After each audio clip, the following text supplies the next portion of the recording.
2019 has seen the highest number ever of interesting and capable smartphones, and so making a video about my favorites has been the toughest one I think I've ever had to make. So starting with 8 runners-up, devices that I think are really good but didn't quite make the top 20. Pixel 4. I'm a big fan of the design, and in some specific cases the camera is unbelievably good, but there's just too much missing. No ultra-wide camera, very mediocre battery, and a bizarre lack of storage. The Nokia 9 is a lot of fun to use. It's got this penta camera setup, and it takes fantastic raw images which can be tweaked afterwards. I'm also a fan of the design. Sadly, the phone uses an outdated chip, and it shows. Plus, there are 5 cameras here, but still no ultrawide and no telephoto. Now, before I started using this phone, the ZTE Axon 10 Pro, I specifically said, I think it's got really solid hardware, but I'm not sure it's going to do enough to differentiate itself, and having used it, that's about right. It's solid in almost every regard, but just gets buried under the absolute hurricane of equally affordable phones that do more. Galaxy Fold, and you've probably heard a lot of bad things about it, but there's also a lot of good when things work when you play to the strengths of the phone, like when you're playing a game in full screen or multitasking 3 applications at once. It flies ahead of what is possible with a normal form factor. It's just, at this stage, it's not a phone I can recommend to anyone but the most adventurous user. It is expensive, it is incredibly bulky, there's a crease running down the middle, but more importantly, I don't think either display is quite right for most things. The front feels too small for media consumption, and the large one has an aspect ratio that's not very well catered for on Android. The Sony Xperia 1. It took me a long time to decide where to place this thing, because I kinda like it. I love the way it fits in the hand, and the super tall display is something I got used to quite quickly, and really like for feed-based applications like Instagram. That said, the camera system is just not as reliable as Samsung or Apple's, and the battery life is just weak.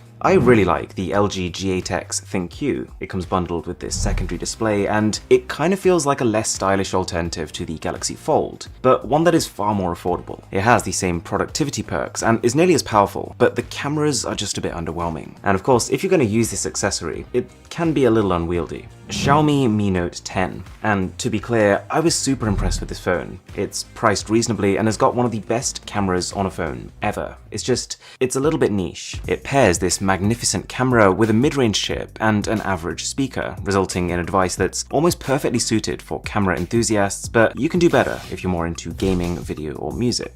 And finally, the last runner-up is the Oppo Reno 2. It feels great for a mid-range phone, but you can get more power for the money. And so, whilst the design and the camera, they are really solid, in my personal priority list, performance comes first. The company did also release the Reno Ace, which looks amazing, but as of filming this video, it's looking like China only.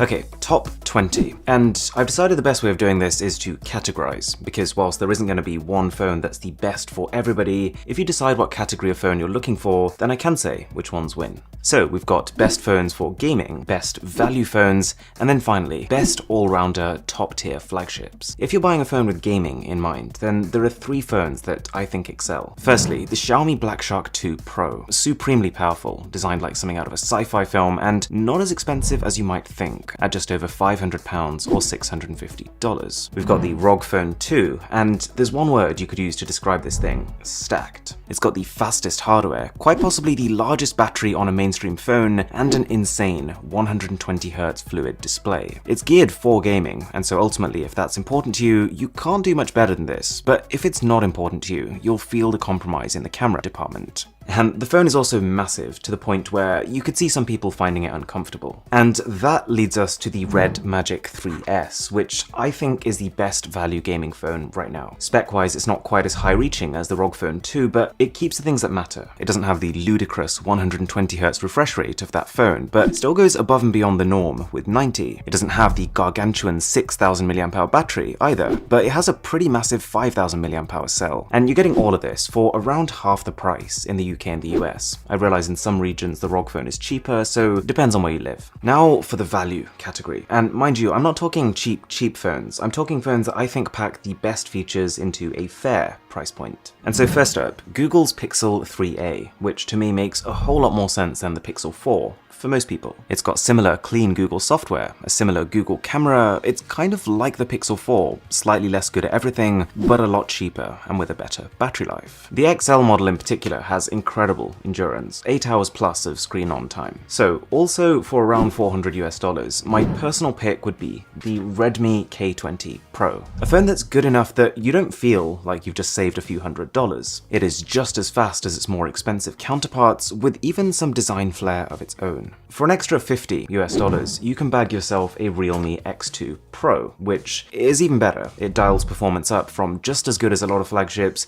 to actually better. It's using a brand new 64 megapixel camera sensor, which I'm generally quite happy with. It's one of the fastest charging phones out there. We're talking just over 30 minutes for a full charge, and it even has a fluid 90Hz AMOLED panel. I did also test the standard Realme X2, which is cheaper but weaker, and the conclusion is that if you're going to buy one of them, the Pro is the one to go for. If you add another $50 onto that, you get the Asus Zenfone 6. Having not really paid too much attention to Zenfone devices before this, the 6 was a massive shift, and it kind of brought it into the limelight. Better, cleaner software, a huge 5000 mAh battery, and a pretty good camera that can flip around and be used on the front too. If I had to pick faults, I would say the quality of the LCD panel isn't the best.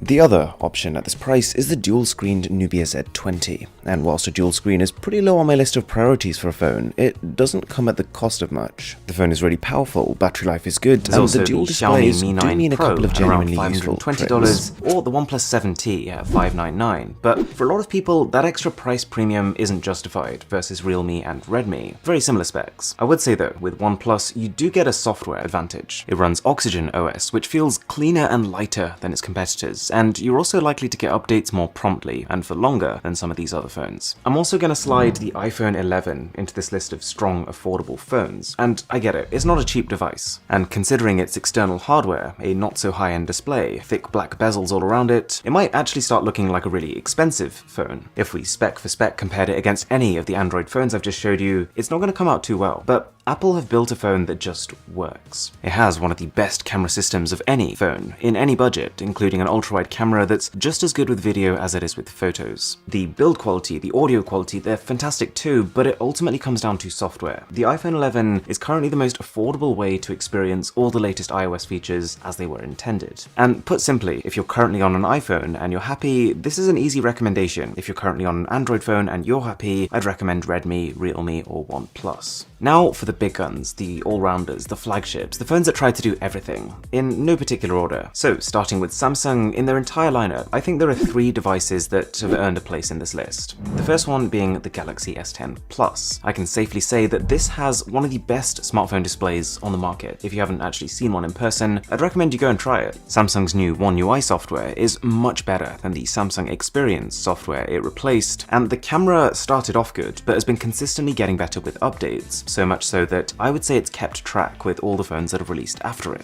Also, Samsung recently announced the second version of their software skin, and it looks great, but they've called it One UI 2. I would say this, battery life on the S10 Plus is pretty good, but is actually the main reason why I don't particularly recommend the standard Galaxy S10. This phone's battery doesn't seem to hold up that well over time. You've also got the S10 5G, which is a lot more expensive, but it's a better phone all round. You've got a larger display, a beefier battery, faster charging, and more. Plus, of course, 5G. And then the Note 10 Plus, which in most regards is pretty similar to the S10 5G, with the benefit of the S Pen and all the cool stuff that enables, but the drawback of no headphone jack and a slightly smaller battery. Also very deserving of a spot on this list is the OnePlus 7T Pro. When this company started, they were in a league of their own in terms of offering the absolute best hardware at a much lower price. But recently this whole category of cut price flagships has become congested. OnePlus, they're no longer one of the cheapest phones to have the best hardware, but they're becoming one of the better ones. You've got really light, fast, up-to-date software, plus a lot of love has gone into this display. It's dazzling, and as is becoming a bit of a trend this year, has a fluid 90Hz refresh rate. Besides, even though far from the cheapest now, the OnePlus 7T Pro is still cheaper than a lot of its counterparts. You might remember the Vivo Nex 3, that waterfall display phone. I think it's amazing, with one caveat. You've got to be one of those people that really likes curved displays. If you do fall into that group, then this curve is so dramatic, you'll find yourself letting out a little sigh of admiration every time you pull it out your pocket. Plus, it's got a great 64 megapixel camera, a really sizable 4500 mAh battery, and a price tag that's still a couple of $100s less than than Samsung or Apple's finest. The iPhone 11 Pro Max is missing a couple of things I would have liked to see on a Pro phone, like a USB-C port for better compatibility and a 120Hz or even a 90Hz fluid display, but it is refreshingly gimmick-free. Everything that is here has a very clear purpose and works really well. Compared to the standard iPhone 11, the main differences are the addition of a telephoto zoom camera, fairly minor, a matte finish, pretty minor too, but also a better display, major. Plus, compared to iPhones of the past, battery life has gone through the roof. It's gone from slightly below average to literally record-breaking. And because of this, 2019 is the first year where I can also confidently recommend the smaller sized iPhone. The endurance is finally good enough that I could see this lasting still a full day, even 2 years down the line. Then we've got Huawei. I loved the P30 Pro when it came out. It's got this crazy hybrid 50x zoom, so powerful you can literally spy on what's happening down your street, and at nighttime the camera comes into its own. Even 8 months later, there are very few phones that can come close to the nighttime images this captures. The only thing I would say here is that at the point of filming this video, the US ban on Huawei is still in place, meaning that their future with Google is a little uncertain. So my advice is, if you decide after watching this video that a Huawei phone is what you want, then just wait. I would not buy another phone for a month or so, because there's a good chance we'll see some sort of statement or just clarification on the situation. It's actually looking likely right now that Huawei will be allowed to work with Google again, which would make the P30 Pro a really excellent choice, but in my opinion, not quite as good as the Mate 30 Pro. This is, ironically, considering the US ban, my favorite phone all year in terms of hardware, camera, battery. It's the phone I would be using had there not been any complications. For starters, I love the way it looks. I thought it looked pretty good in the renders, but it's better in person. The asymmetrical design on the front is a little less to my liking, but the Mate 30 Pro has everything. Top of the line camera, almost as capable in the night as it is during the day. It's got the new Kirin 990 chipset, and when you combine its aggressive battery management with a large 4500 mAh cell, this is an easy 2 days of use. Thanks a lot for watching, and I will catch you in the next one.